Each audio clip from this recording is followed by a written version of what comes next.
ছোট্ট বন্ধুরা, আজ রেডিও জংশন নিবেদিত ঠাকুরদার ঝুলির গল্প। তোমরা যেই গল্পটি শুনবে তার নাম হাতিদের কথা। গল্পটি লিখেছেন মঞ্জুলি দাস, আর পাঠ করে শোনাবেন তোমাদের প্রিয় গল্প দাদু সৌমেন্দ্রনাথ জানা। তোমরা তো জানোই বন্ধুরা, রেডিও জংশন নিবেদিত এই অনুষ্ঠানটিকে তোমাদের আরও নতুন বন্ধুর খোঁজ পেতে ফেসবুক অ্যাকাউন্ট থেকে শেয়ার করতে হয়, লাইক কমেন্ট তো করতেই হয়, কারণ কমেন্ট না করলে জানবে কী করে ঠাকুরদা যে তোমাদের গল্প পাঠ কেমন লাগলো, তাই না? তাই শেয়ার, লাইক এবং কমেন্ট অবশ্যই করবে। চলো শুনে নিই আজকের গল্প, হাতিদের কথা। ছোট্ট বন্ধুরা, আজ রবিবার ঠাকুরদার ঝুলির গল্প নিয়ে আমরা বসছি তোমাদের জন্য। আজকের গল্পের নাম হাতিদের কথা। এই গল্পটি তোমাদের জন্য লিখেছেন মঞ্জুলি দাস, বাড়ি বনমল্লিকা, গ্রাম গজঘণ্টা, ডাক মগরা, জেলা হুগলি। ছোট্ট বন্ধুরা, তোমরা হাতির গল্প অনেক শুনেছ, বইয়েও পড়েছ। যারা চিড়িয়াখানায় গেছো তারা তো হাতিকে দেখেছ খুব কাছে থেকে। তাদের শুঁড়ে পয়সা বা কলা ফলমূলি দিয়েছ। হাতির পিঠে চেপে সারা চিড়িয়াখানাও ঘুরেছ। হাতি মানুষের কাছের একটি প্রাণী।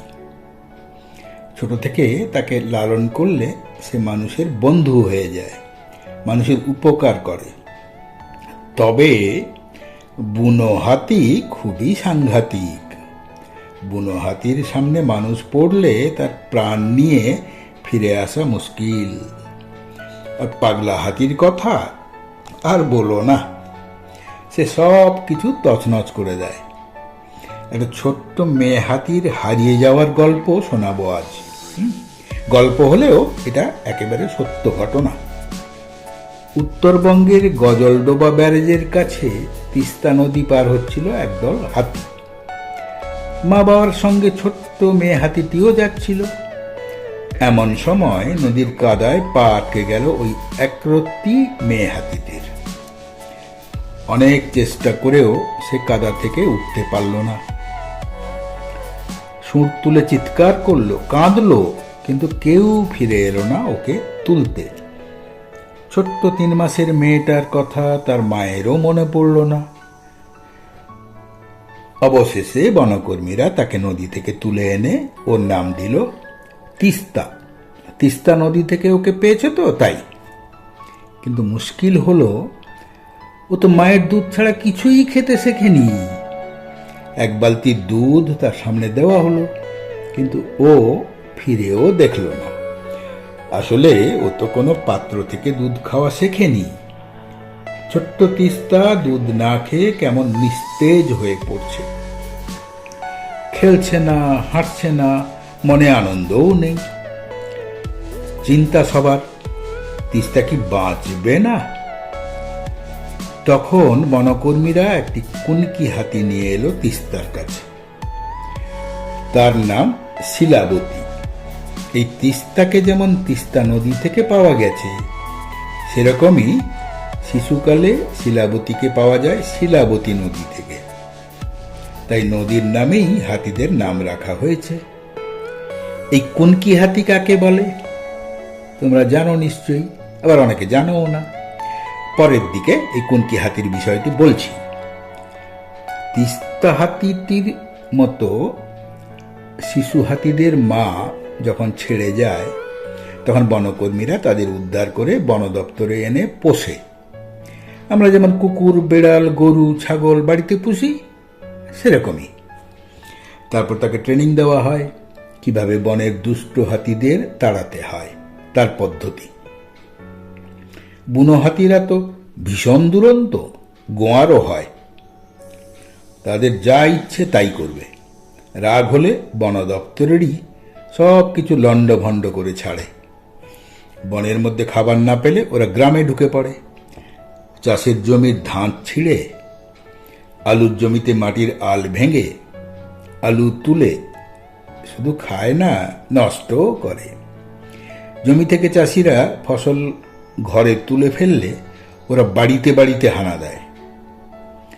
উঠোনে ধানের গোলা থাকলে পা দিয়ে তা ভেঙে সব ধান খেয়ে ছড়িয়ে নষ্ট করে। যদি উঠোনে ধানের গোলা না পায়, ভাবে নিশ্চয়ই ঘরে বস্তায় ভরে রাখা হয়েছে।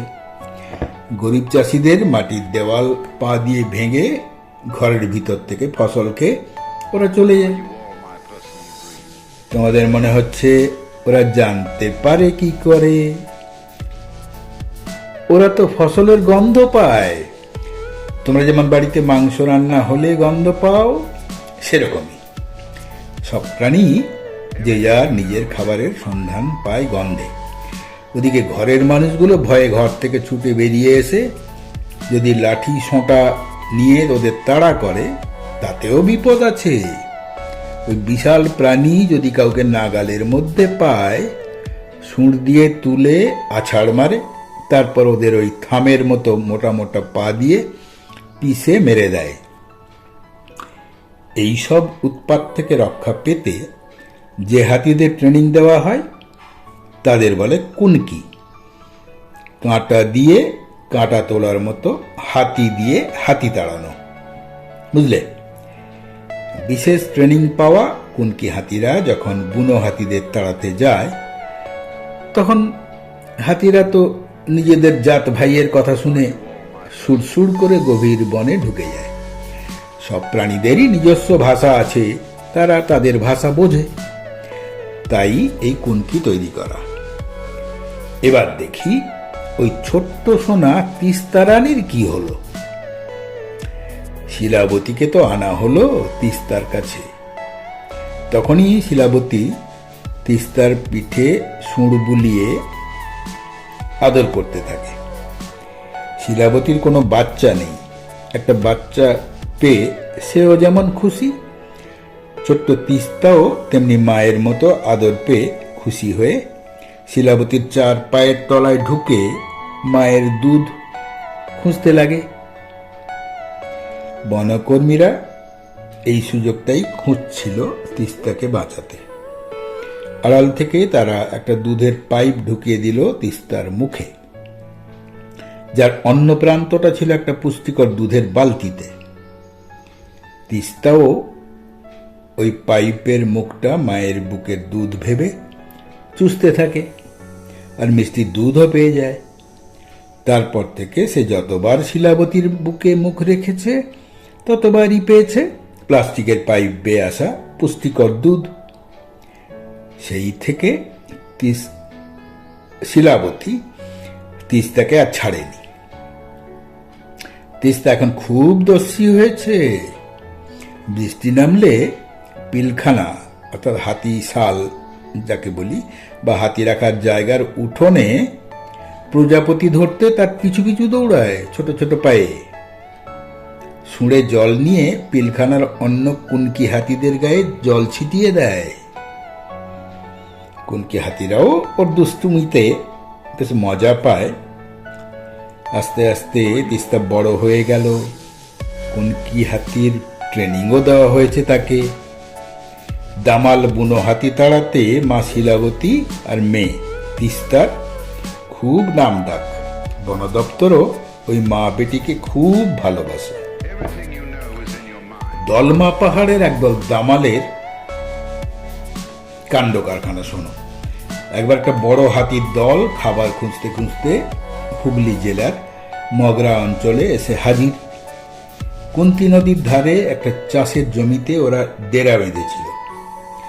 সেখানেই একটা বাচ্চার জন্ম হয়। বাচ্চা হাঁটতে না শেখা পর্যন্ত ওরা ওই জায়গা ছেড়ে যাবে না। তাই থেকে গেল প্রায় 10 দিন। ওরা তো আর বাচ্চাকে কোলে নিয়ে এক জায়গা থেকে অন্য জায়গায় যেতে পারে না। আশপাশের জমির সব ফসল ওরা নষ্ট করে ফেলছিল। থানা থেকে চকোলেট বোমা ফাটিয়ে ওদের তাড়ানোর চেষ্টা হয়েছিল, কিন্তু কাজ হয়নি। হাতিদের একতা খুব বেশি। শিশু ও মাকে ছেড়ে হাতির দল যাবে না, তাই যায়নি। সময় হতেই ওরা চলে গেল। তো একদিন দুপুরবেলা বাসে করে চুচুড়া জিটি রোড ধরে এগোতে গিয়ে দেখা যায় সারি সারি গাড়ি দাঁড়িয়ে। বাসের জানলা দিয়ে দেখা যাচ্ছে প্রায় 10-12টা হাতি সুর দুলিয়ে রাস্তা পার হচ্ছে। ওপারে একটা পুকুর, পুকুরের ধারে একটা কিন্ডার গার্ডেন স্কুল, ওই ছোট ছোট বাচ্চাদের, 2.5-3 বছর 4 বছর বাচ্চাদের স্কুল। ওই স্কুলটির পাঁচিল গেট পায়ে করে ভেঙে রাস্তা করে নিয়ে বীর দর্পে চলে গেল হাতিগুলো। ওদিকে গ্রামটাতে হাতি তাড়ানোর জন্য টিন পেটানো, বাজি ফাটানো শুরু হয়ে গেছে। আর এই গল্পের গল্পকারের গ্রামের নাম হচ্ছে কিন্তু গজঘণ্টা। কেন জানো? অনেকদিন আগে বর্ধমানের রাজার হাতিদের চড়াতে নিয়ে বেরোতো মাহুতরা।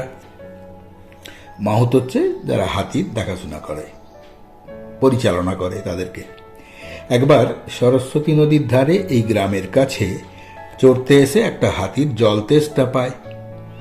জল খেতে নদীতে নামলে নদীর পাঁকে তার পা পুঁতে যায়, আর উঠতে পারে না। কিছুদিন পর ওই অবস্থায় বেচারা মারা যায়। কিন্তু তার গলার ঘণ্টাটা নদীর ধারেই পড়ে থাকে বহুদিন।